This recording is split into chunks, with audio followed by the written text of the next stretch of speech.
मोहिते पाटलांनी भाजपला धक्का देण्यास सुरुवात केली। करमाळ्याचे माजी आमदार नारायण आबा पाटील हे राष्ट्रवादी शरद पवार पक्षात प्रवेश करणार आहेत। जिथे जिथे शरद पवारांची सभा होणार तिथे तिथे भाजपला धक्के द्यायचे अशी रणनीती मोहिते पाटलांची आहे।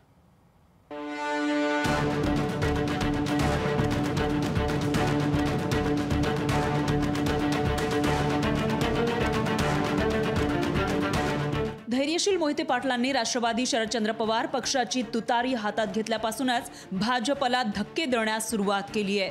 मोहिते पाटलांसोबत भाजपमधून नेत्यांची भली मोठी फौजच बाहेर पडते की काय अशी भीती आहे। खास विमान पाठवूनही उपमुख्यमंत्री फडणवीसांना भेटायला नागपूरला न जाणारे करमाळ्याचे माजी आमदार नारायण आबा पाटील हे 26 एप्रिल रोजी शरद पवारांच्या उपस्थितीमध्ये तुतारी हातात घेणार आहेत। ही फक्त सुरुवात असल्याचं धैर्यशील म्हणाले। प्रवेश उद्या संध्याकाळी तुम्ही पहा कोणाकोणाचे होत आहेत, काय काय होते ते, आणि अख्ख्या इलेक्शन भर प्रवेश राहणार आहेत। मी एवढं आता सांगू शकतो। पॉझिटिव्ह रिझल्ट ते सांगते, पॉझिटिव्ह रिझल्ट दिसतील। त्याची सुरुवात माडे 100%। सोलापूर पट्ट्यात भाजप विरोधात सामान्यांमध्ये प्रचंड असंतोष आहे। त्यामुळेच भाजप कार्यकर्ते आणि नेत्यांचा मोठा गट शरद पवारांच्या राष्ट्रवादीमध्ये निघालाय। शरद पवार आणि मोहिते पाटलांसाठी आपण राष्ट्रवादी शरदचंद्र पवार पक्षात प्रवेश करत असल्याचं नारायण पाटील यांनी सांगितलं।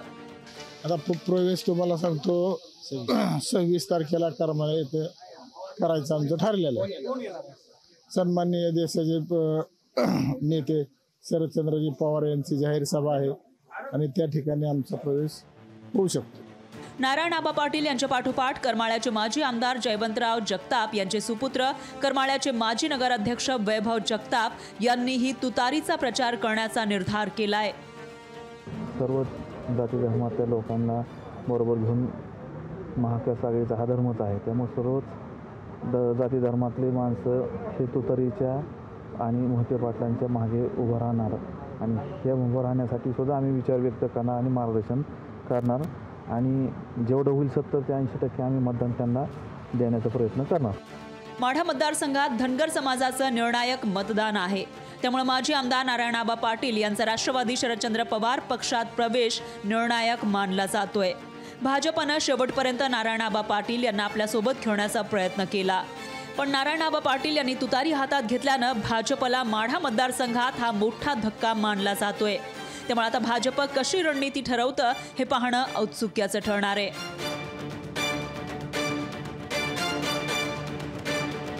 अभिराजू बाळे, लोकशाही मराठी, पंढरपूर।